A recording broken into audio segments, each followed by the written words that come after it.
చందమామ కథ ఆరోగ్య రహస్యం. కుబేరుడు అనే యువకుడికి అష్టైశ్వర్యాలు ఉన్నాయి, కానీ ఆరోగ్యం లేదు. తన ఆరోగ్యం చక్కబడడానికి ఎన్నో మందులు సేవించాడు, కానీ లాభం కలగలేదు. అందుచేత అతను ఎప్పుడు దిగాలుగా ఉండేవాడు. కుబేరుడి మిత్రుడు చరకుడు అనేవాడు ఏదో పని మీద వచ్చి కుబేరుడి ఇంట బస చేశాడు. అతను తన మిత్రుడి అనారోగ్యం గురించి విచారించాడు. అతను పెద్ద ఘనవైద్యుడు కాకపోయినా గృహవైద్యం తెలిసినవాడు. అతను కుబేరుణ్ణి తనకు తెలిసిన మేరకు పరీక్షించి అతని శరీరంలో ఏ దోషమూ లేదని తెలుసుకున్నాడు. చరకుడు కుబేరుడి దినచర్య గురించి ప్రశ్నించాడు. కుబేరుడు ఉదయం కాలకృత్యాలు తీర్చుకొని ఫలహారం చేస్తాడు. తర్వాత కొంతసేపు తమ ఆస్తికి సంబంధించిన లెక్కలు చూస్తాడు. మధ్యాహ్న పళ్ళరసం తీసుకుంటాడు. తర్వాత కాసేపు విశ్రాంతి తీసుకొని భోజనం చేస్తాడు. భోజనం చేసి నిద్రపోతాడు.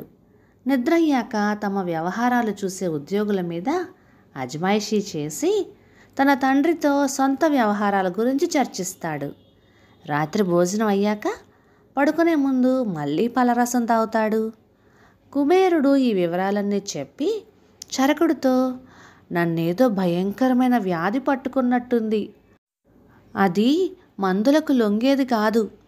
పళ్ళరసం నోటికి బాగుండదు, భోజనం హితవుగా ఉండదు. నా జీవితం ఇలా గడిచిపోవలసిందేగా అని నిరుత్సాహంగా ఉంది అన్నాడు.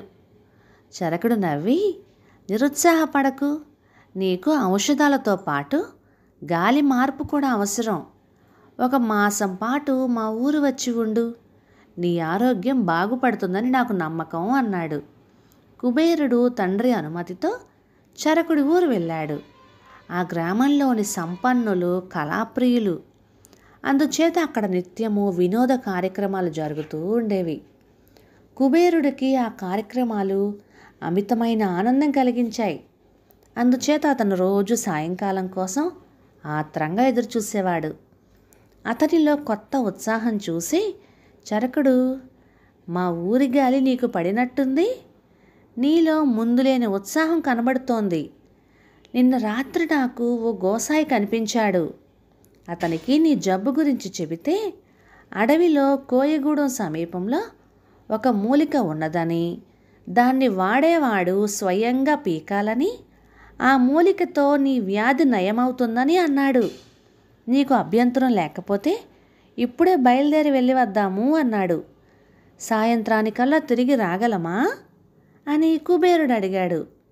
ఓ, ఎందుకు రాలేం? ప్రయాణం కొద్ది గంటలే పడుతుంది అన్నాడు చరకుడు. మిత్రులిద్దరూ అడవిలో కాలిబాట వెంట నడుస్తూ వెళ్ళారు. చరకుడు చకచకా నడుస్తున్నాడు, కానీ కుబేరుడు నడవలేక మధ్య మధ్య ఆగిపోతున్నాడు. నా వయస్సు వాడివే కదా, నాతో పాటు నడవలేక అలా ఆగిపోతావెందుకు అన్నాడు చరకుడు. నా ఆరోగ్యం సరిగా ఉంటే నేను నడుద్దును అన్నాడు కుబేరుడు. నీ ఆరోగ్యం గురించే కదా పోతున్నాము. త్వరగా పోకపోతే తిరిగి త్వరగా రాలేము అన్నాడు చరకుడు. ఆ మాట వినేసరికి కుబేరుడు పట్టుదలగా చరకుడి వెంట నడిచాడు. ఇద్దరూ చాలా దూరం నడిచి వెళ్ళాక చరకుడు ఒక మొక్కను చూపి, ఇదే ఆ మూలిక, నీ చేత్తోనే పెకలించాలి అన్నాడు. కుబేరుడు ఆ మొక్కను 2 చేతుల పట్టి లాగితే వేరుతో సహా వచ్చింది. దాన్ని సమీపంలో ఉన్న కొలనులో శుభ్రంగా కడిగిన మీదట చరకుడు దాని వేరుని కుబేరుడి చేత తినిపించాడు. ఇక మనం వెనక్కి వెళ్ళవచ్చు అన్నాడు.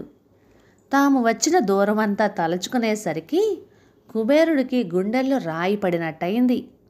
పైగా అతనికి ఆకలిగా ఉంది. మిత్రమా, నాకు ఆకలి మండిపోతున్నది. అడుగు తీసి అడుగు వెయ్యలేను. తినడానికి ఏమైనా కావాలి అన్నాడు కుబేరుడు నీరసంగా. అప్పుడే ఔషధం పనిచేస్తున్నదన్నమాట. ఈ సంగతి తెలిస్తే వెంట తినడానికి ఏమైనా తెచ్చేవాణ్ణే. ఇప్పటికైనా మించిపోయిందేమీ లేదు. దగ్గరలోనే కోయగూడెం ఉన్నది. అక్కడ తినడానికి ఏమైనా దొరక్కపోదు అన్నాడు చరకుడు. కోయగూడెం అంత దగ్గరలో ఏమీ లేదు. అయినా గత్యంతరం లేక కుబేరుడు అక్కడిదాకా నడిచాడు. కోయదొర వారికి స్వాగతం చెప్పి అప్పటికప్పుడు వెదురు బియ్యం వండించి పెట్టాడు. ఆకలికి కరకరలాడుతుంటే తాను ఏమి తింటున్నది కూడా తెలియకుండానే కుబేరుడు ఆవురావురుమని తినేశాడు. భోజనం అయ్యాక ఇద్దరికి నిద్ర వచ్చింది. కోయదొర వాళ్లకు పడకలు ఏర్పాటు చేశాడు. వాళ్ళు నిద్రలేచేసరికి సాయంకాలం కావస్తున్నది. ఇద్దరు ఇంటికి వచ్చేటప్పుడు కుబేరుడు, నీ మందు అద్భుతం, నాకు మంచి నిద్ర పట్టింది, ఒంట్లో చాలా సుఖంగా ఉంది అన్నాడు చరకుడితో కుబేరుడు. ఆ రాత్రి కూడా కుబేరుడు కడుపు నిండా తిని ఒళ్ళు తెలియకుండా నిద్రపోయాడు. మర్నాడు చరకుడు అతనితో, నీ ఆరోగ్యం చెక్కబడింది కనుక అసలు విషయం చెప్తాను విను. ఆకలి పుట్టటానికి ఉపవాసం తప్ప మరో మందు లేదు. నిద్ర పట్టటానికి శరీర శ్రమ తప్ప మరో మార్గం లేదు.